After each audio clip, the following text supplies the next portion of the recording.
हाँ जी, ठीक है बच्चा। अगेन कि व्हाट इज स्किल्स? स्किल्स हम कह सकते हैं the capacity of a sports person to learn technique in actual motor action. किस तरीके से करना है, उसे अचीव कैसे करना है, वो है स्किल्स, हमारा कौशल। ठीक है, तकनीक क्या है? अब what is technique? Technique is a basic movement of any, किसी भी फील्ड में हम स्पोर्ट्स का करें इसलिए हम स्पोर्ट्स से लेंगे, basic movement of any sports जो है that is technique. And the style, what is style? Style जो है वो हर बंदे का अलग अलग होता है। ठीक है, नाउ इट्स ओके बेटा, जिस बच्चे ने लिखा था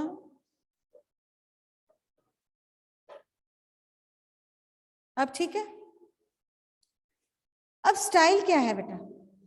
व्हाट इज स्टाइल?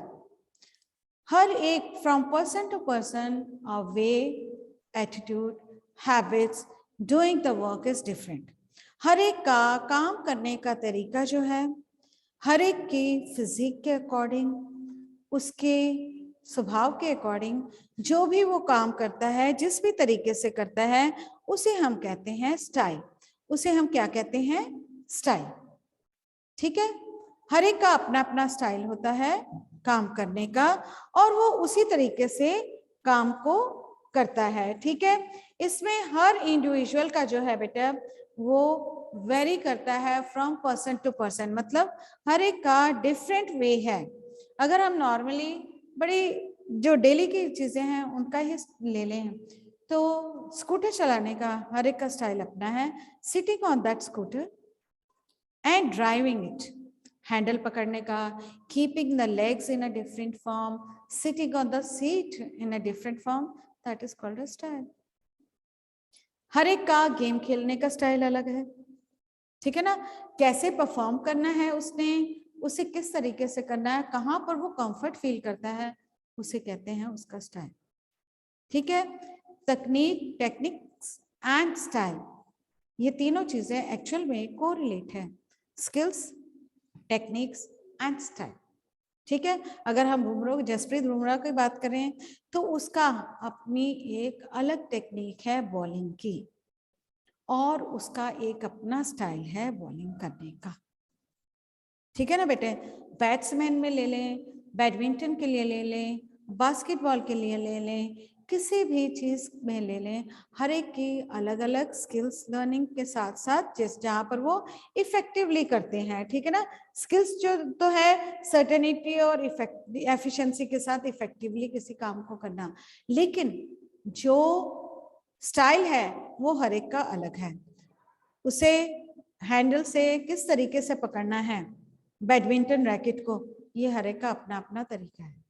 ठीक है, किस तरीके से, क्योंकि उसकी बॉडी के स्ट्रक्चर के अकॉर्डिंग उसने उसके हैंड्स के फॉर्मेशन के अकॉर्डिंग ही उसने उस स्टाइल को अडॉप्ट करना है। In the same way different styles are there in throwing the shot put, throwing the javelin. ठीक है ना, जैवलिन बार जो है उसको फेंकना किस तरीके से, या ट्रिपल जंप में, ठीक है ना, हॉप स्टॉप एंड जंप में, ट्रिपल जंप में किस तरीके से रनवे लेना है, कहाँ तक का रनवे होना चाहिए और किस तरीके से जंप करना है, ये हर एक का अपना अपना स्टाइल है। कई अपनी पूरी बॉडी को अपलिफ्ट करके साइक्लिक वे दे देते हैं और ज्यादा दूरी तक जाते हैं।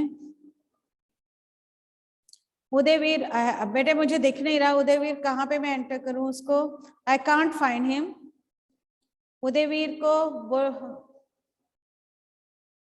Okay, now he has come. ठीक है,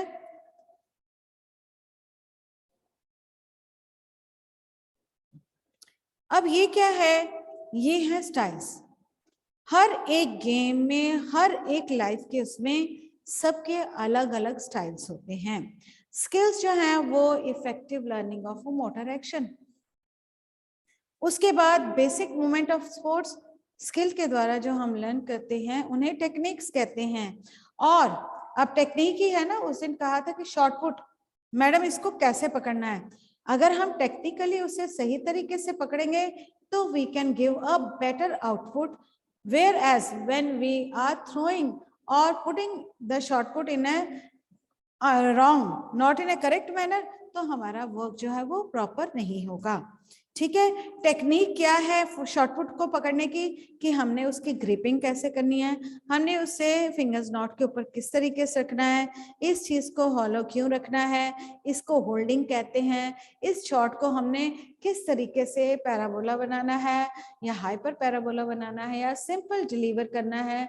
तो हमारी थ्रो के साथ क्या है, ये हमारी टेक्निक है जिसके साथ ना हमें इंजरी होगी, ना हमें थकान होगी, और हम मैक्सिमम आउटपुट जो है वो दे सकते हैं। ठीक है ना बेटा, ये चीजें क्या है, ये है हमारी जनरल स्किल्स। ठीक है, अब स्किल्स बहुत तरीके की होती हैं, ओपन स्किल है, ग्रॉस स्किल है, फाइन स्किल है, पढ़ा है ना आपने चैप्टर्स में पढ़ा था ना, ग्रॉस स्किल्स क्या होती हैं, when we grabs a thing with the big muscles, whereas with the fine muscles हमारी जो वर्किंग होती है उन्हें हम किस में लाते हैं, उसे हम फाइन मोटर स्किल्स के अंडर या फाइन स्किल्स के अंदर लाते हैं। उसके बाद ओपन स्किल्स हैं, ओपन स्किल्स का मतलब होता है जहां पर अंडर कंट्रोल नहीं होती है, उठाया फेंक दिया, बच्चों को कई बार बोलते हैं ना, दैट कम्स। उसके बाद क्लोज है, इसका मतलब पहले हमने उसे लर्न करना है, उसके इफेक्ट देखने हैं, और उसके बाद उस एक्टिविटी को प्रॉपर ढंग से करना है, that comes under the close. Complex में क्या होता है कि required a coordination, timing and quick thought process. Immediately जैसे बॉल आ रही है तो मुझे क्या उसे यहां से कैच करना है या अपवर्ड करना है, या मैंने बैक को होना है या मैंने फ्रंट को होना है, ये सारी कैलकुलेशंस जब करते हैं हम, यह सारी चीजें जो होती हैं ये कॉम्प्लेक्स स्किल है। रीजनिंग मैंने अपने पैरों का, अपने दिमाग का, अपनी आइज का, अपने हैंड्स का, सब चीजों का इस्तेमाल किस तरीके से करना है उस बॉल को कैच करने में जो बैट्समैन ने हिट की है। ठीक है ना, कलेक्टिव होते हैं जहां पर हम क्या करते हैं, दूसरों के साथ मिलकर एक्टिविटी को बड़े अच्छे तरीके से, जैसे फुटबॉल है, रग्बी है, बॉल को हैंड बॉल है, थ्रो करना कहाँ से करना है, सबके साथ हमारा साथ के साथ कोऑर्डिनेशन जो होता है वो चलता रहता है। उसे हम किसके अंदर लाते हैं, उसे हम लाते हैं नॉर्मली कलेक्टिव स्किल के अंदर। ठीक है, अपने साथ दूसरों की भी हेल्प जो है हमें चाहिए होती है। This is all regarding this chapter का एक पार्ट। अब दूसरा पार्ट है that is regarding a doping.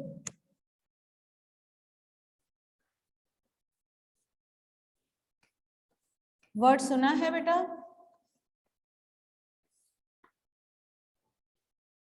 हमने डोपिंग वर्ड सुना है और कई बार सुना है आपने, स्पेशली जब ओलंपिक गेम्स, नेशनल गेम्स का पढ़ा था वहां पर पढ़ा था कि जो डोपिंग है वो नहीं होनी चाहिए। देन व्हाट इज डोपिंग, उससे पहले एक वर्ड लिखो,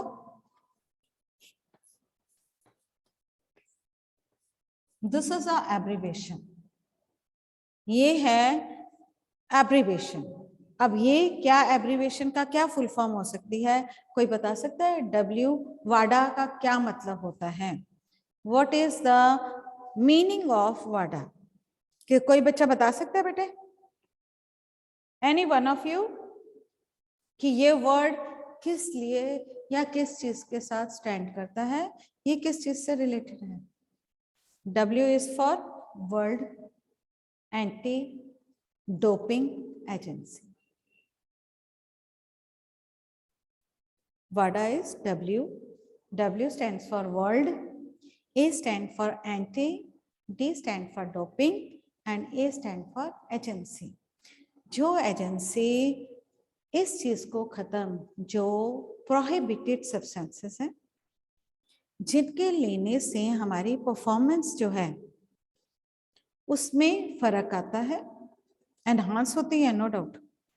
इसीलिए जो एथलीट्स वगैरह होते हैं या प्लेयर्स होते हैं उनकी डोपिंग चेकिंग क्यों की जाती है, कहीं उन्होंने अनफेयर मीन यूज तो नहीं किया, whether they have taken any type of prohibited substances, जो चीजें लेने से हमारी बॉडी में इमीडिएट जो है वो पार आ जाती है, या एक्टिवेट हो जाती है या हाइपर एक्टिवेट हो जाती है हमारी बॉडी और एक नॉर्मल पर्सन से ज्यादा अच्छा रिजल्ट देना शुरू कर देती है, उसे हम कहते हैं अनफेयर मीन।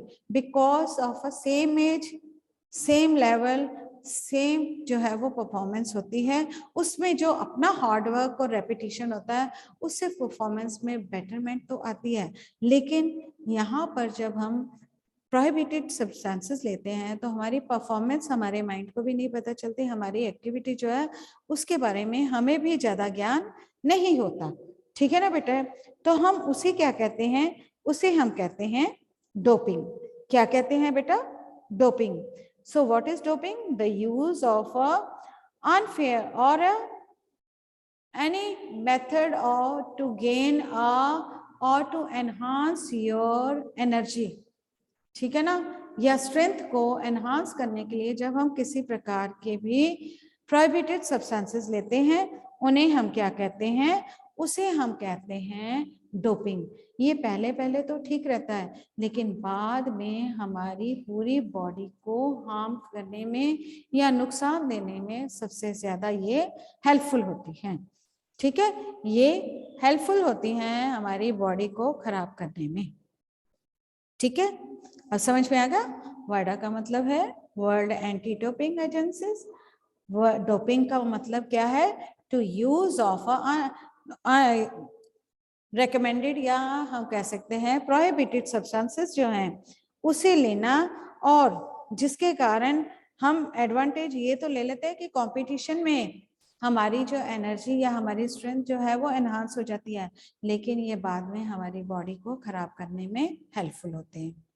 अब जो डोपिंग है वो 3 टाइप की है, वैसे मेनली 2 टाइप की है, लेकिन आजकल कई बुक्स में या कई जगह पर उसे 3 में भी कर लेते हैं। उसमें सबसे फॉरमोस्ट है ब्लड डोपिंग। पहली कौन सी है? ब्लड डोपिंग है।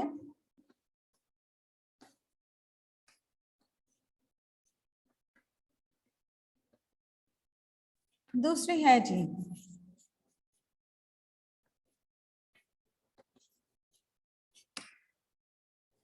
कोई बताएगा बेटे ब्लड डोपिंग क्या होती है? What is blood doping? कभी सुना है या इसके बारे में पता है?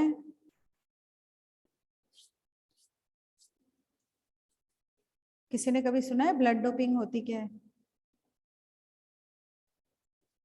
ये बेटा ऐसा प्रोसेस होता है जिसमें किसी भी व्यक्ति के बॉडी में रेड ब्लड आरबीसीज को इंक्रीज करने के लिए उन्हें ब्लड में डाल दिया जाता है, क्योंकि जितनी ज़्यादा ब्लड में आरबीसीज होंगे उतनी ज़्यादा ऑक्सीजन होगी, उतनी ज़्यादा उसकी सर्कुलेशन होगी, उसकी उतनी ज़्यादा वर्किंग एनहांस हो जाएगी। ठीक है ना बेटा? उसकी वर्किंग कंडीशन जो है वो नॉर्मल पर्सन से ज्यादा हो जाएगी। इस तरीके के ट्रांसफ्यूजन कर देते हैं। ये आम होता है कि ब्लड जब, वैसे तो नॉर्मली हम ब्लड जब ब्लड की कमी होती है तब चढ़ाते हैं, लेकिन यहाँ पर जो डोपिंग के अंडर क्या होता है, सेम टाइप के ब्लड को अपने अंदर लिया जाता है ताकि मैक्सिमम रेड ब्लड कॉर्पोसल्स जो हैं, ठीक है ना, ब्लड ट्रांसफ्यूजन में क्या होता है कि जो हीमोग्लोबिन है उसमें ऑक्सीजन की मात्रा ज्यादा होने के कारण हमारी बॉडी की वर्किंग जो है वो क्या हो जाती है, वो बढ़ जाती है। हमारा जो स्टेमिना है, हमारी परफॉर्मेंस जो है वो बहुत अच्छी परफॉर्म करने लग जाती है। और हम क्या करते हैं, लॉन्ग डिस्टेंस इवेंट्स हो या कोई भी इवेंट हो उसमें हम इन्हें बड़े आसानी से हम कर जाते हैं और हमें थकान भी नहीं होती। ये चीजें करने के लिए जो है कई एथलीट जो है नेशनल एंड इंटरनेशनल एथलीट जो हैं वो डोपिंग का सहारा लेते हैं, और इसीलिए ये प्रोहिबिटेड है क्योंकि तुम इसमें आम व्यक्ति के साथ फाइट नहीं कर सकते, क्योंकि जनरल जो है उसकी परफॉर्मेंस और उस जो डोपिंग ली हुई है या जिसने ऐसी ट्रांसफ्यूजन करवाई हुई है उसकी परफॉर्मेंस में फर्क आता है। ठीक है ना बेटा? It is a unfair mean और अ चीटिंग। यू कैन से।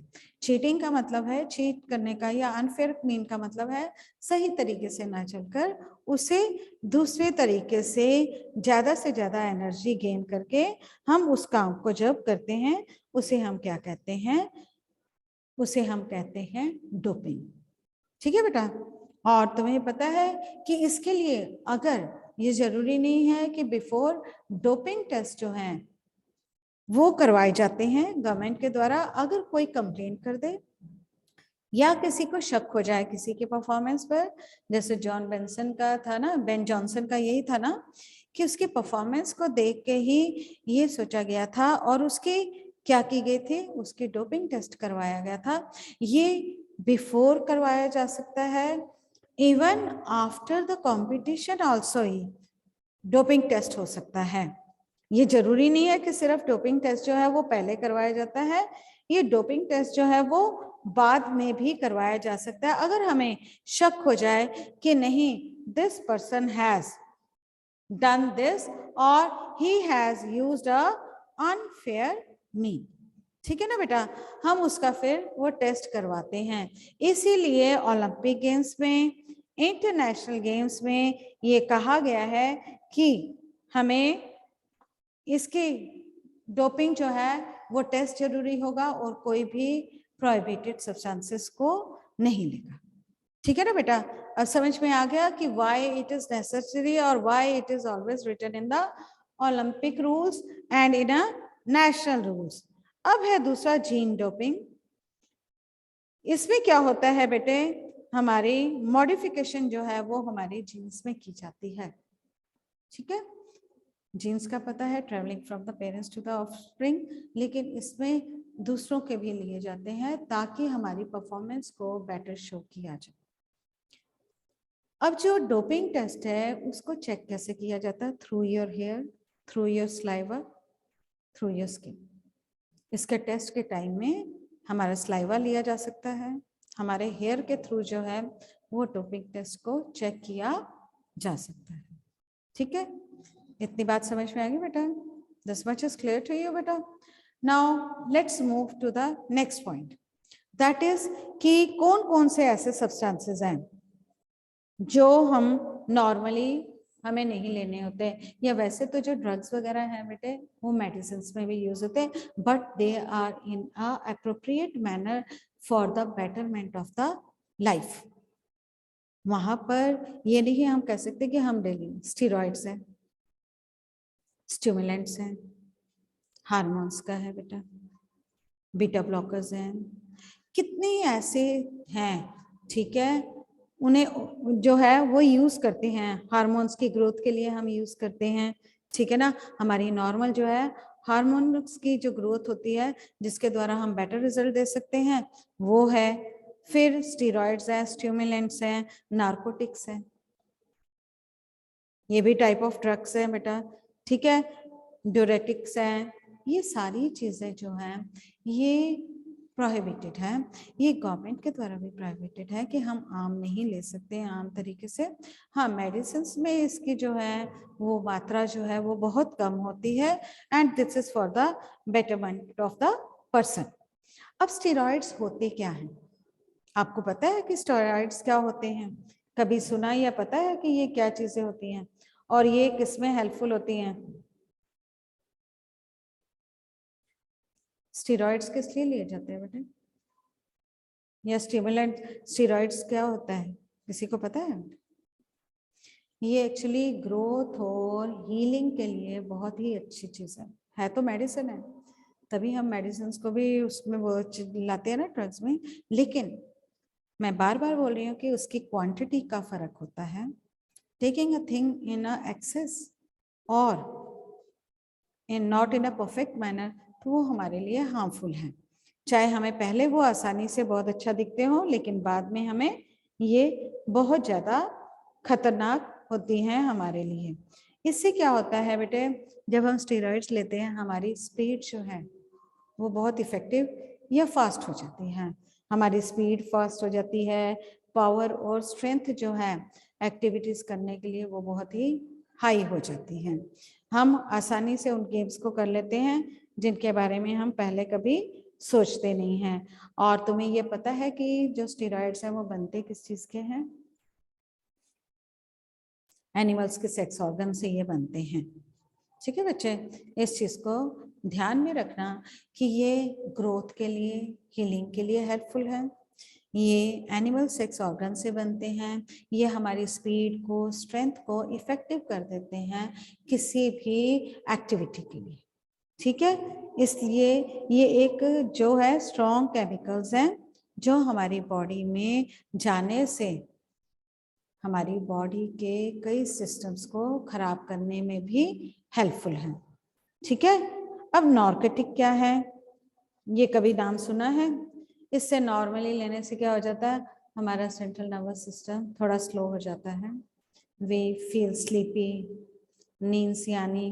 नो डाउट बॉडी को रेस्ट तो मिलता है, लेकिन हम हमेशा स्लीपी फील करते रहते हैं। इसमें इम्यून में जो है हमारे, उसको ये बढ़ाता तो नहीं है पर ठीक से भी नहीं रखता। हमारे इम्यून सिस्टम को या इम्यून को कम करने में हम कह सकते हैं पेन रहती है इससे हमारे नॉर्मली। और उसके बाद वैसे नार्कोटिक जो है वो एक गुड पेन किलर है, सर्कुलेशन में बढ़ावा कर देता है जिससे ऑक्सीजन जो है वो सारी जगह पहुंच जाती है और it's a good pain killer. ठीक है बेटा, और ये हमारी रेस्टलेस की फीलिंग को, टायर्डनेस की फीलिंग को ये कर देता है रिमूव, लेकिन बाद में इसके जो इम्पैक्ट्स हैं वो है हमेशा स्लो रहना, स्लीपी फील करना, हमारे इम्यून सिस्टम को पेनफुल रखना, फाइट नहीं कर सकते किसी फॉरेन बॉडी के साथ। तो इसलिए नार्कोटिक जो है वो कोई ज़्यादा गुड थिंग नहीं है एंड इट शुड नॉट